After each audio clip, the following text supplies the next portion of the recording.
Pemirsa, Anda kembali menyaksikan program Juru Bicara. Baik, kita akan melanjutkan pembahasan mengenai pembangunan infrastruktur di Indonesia saat ini.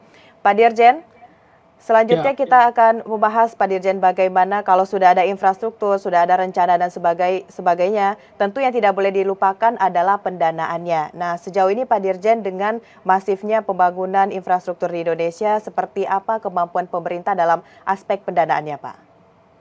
iya, jadi pendanaan tentu saja ada berbagai skema. Ya, ada yang didanai oleh APBN, artinya oleh pemerintah.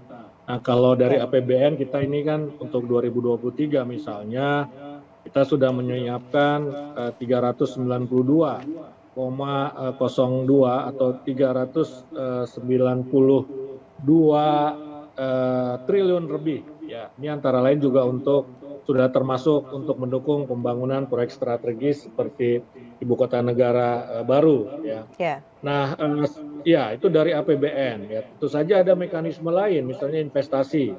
Ya, misalnya investasi dari negara lain ataupun bisa dari perusahaan swasta. Jadi kan ada penanaman modal asing, ada PMA dan ada PMDN kan, ada penanaman modal dalam negeri. Ini artinya investasi. Investasi misalnya untuk pembangunan jalan tol, katakanlah seperti itu.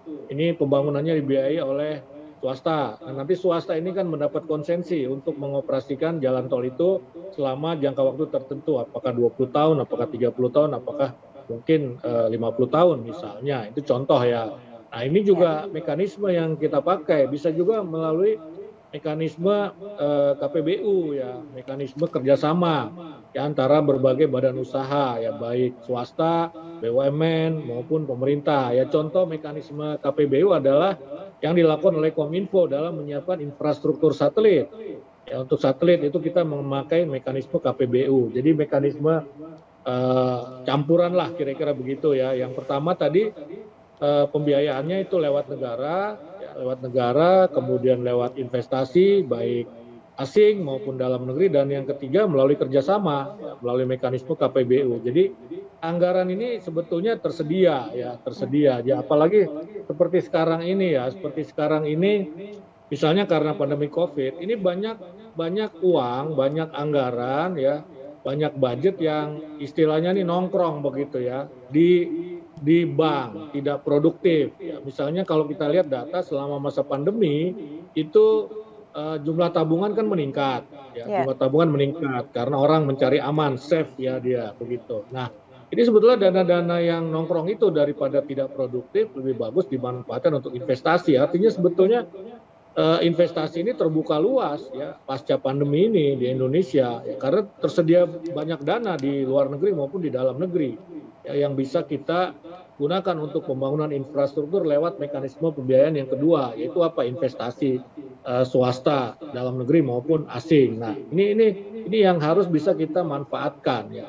Kita ini bisa memanfaatkan secara besar ya pasca pandemi, karena banyak dana tersedia kok, baik di dalam negeri maupun di luar negeri ya. Nah, ini untuk swasta misalnya ya, ini kita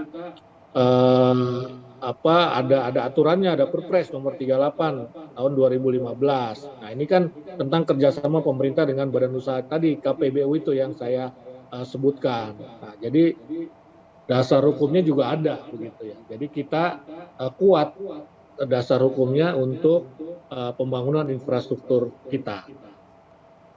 Oke, baik. Itu sangat penting sekali Pak Dirjen, tentunya dengan pembangunan infrastruktur ini, pendanaan juga sangat harus diperhatikan oleh pemerintah agar bisa terus berjalan sesuai dengan target yang telah ditetapkan oleh Presiden Joko Widodo hingga tahun 2024. Baik, Pak Dirjen, terakhir mungkin bisa disampaikan mengenai pembahasan kita pada hari ini terkait dengan pembangunan percepatan infrastruktur yang ada di Indonesia, Pak. Silakan.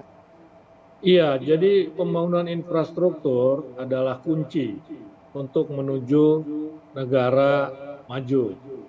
Artinya apa? Pembangunan infrastruktur ini penting dilakukan oleh Indonesia, dan Presiden Jokowi sudah melakukannya untuk kita Indonesia menjadi sebuah negara maju. Baik secara teoritis ya, ada teori yang mengatakan seperti itu ya, infrastruktur dan struktur ini akan menentukan kemajuan suatu negara. Tapi secara praktis ya, kita juga bisa melihat contoh negara-negara lain yang sudah terbukti maju karena pembangunan infrastrukturnya masif. Contohnya apa? Tiongkok misalnya. Ya, Tiongkok itu masif sekali dalam membangun infrastruktur, jalan misalnya, jembatan, dan infrastruktur lain. Sehingga dia sekarang negara yang ekonominya itu barangkali yang paling maju di dunia. Sebelumnya juga Amerika, ya Amerika menunjukkan hal yang sama, pembangunan infrastrukturnya masif, baik dari sisi infrastruktur fisik, infrastruktur aturan ataupun hukum, nah, sehingga terbentuklah budaya ataupun peradaban maju, selain juga ekonominya yang maju. Jadi karena itu kita mestinya mendukung pembangunan infrastruktur, tidak usahlah berdebat, misalnya apakah Ya, pembangunan infrastruktur ini siapa yang bangun, begitu kan. Ya, tetapi saya kira yang penting adalah kita terus lakukan ya, terus lakukan pembangunan infrastruktur. Nanti rakyatlah yang akan menilai, siapa yang membangun infrastruktur. Tapi kalau kita perhatikan dengan seksama bahwa ya Presiden Jokowi yang memang betul-betul punya program pembangunan infrastruktur secara masif, bahkan juga meneruskan pembangunan infrastruktur yang sebelumnya mangkrak begitu. baik. Kita harapkan tentunya dengan pembangunan infrastruktur ini juga dapat meningkatkan daya saing bangsa serta mempercepat pertumbuhan ekonomi. Begitu ya Pak Dirjen. Terima kasih Pak Dirjen sudah berdiskusi dalam program Juru Bicara kali ini mengenai percepatan pembangunan infrastruktur di Indonesia. Selamat melanjutkan aktivitas Pak Dirjen. Selamat malam. Assalamualaikum. Waalaikumsalam, terima kasih Mona. Baik pemirsa, itulah dialog kita dalam program Juru Bicara bersama dengan Dirjen IKP Kementerian Kominfo Republik Indonesia, Bapak Usman Kansong. Terima kasih bagi Anda yang telah menyaksikan. Saya Mona Azarin Sak pamit. Sampai jumpa.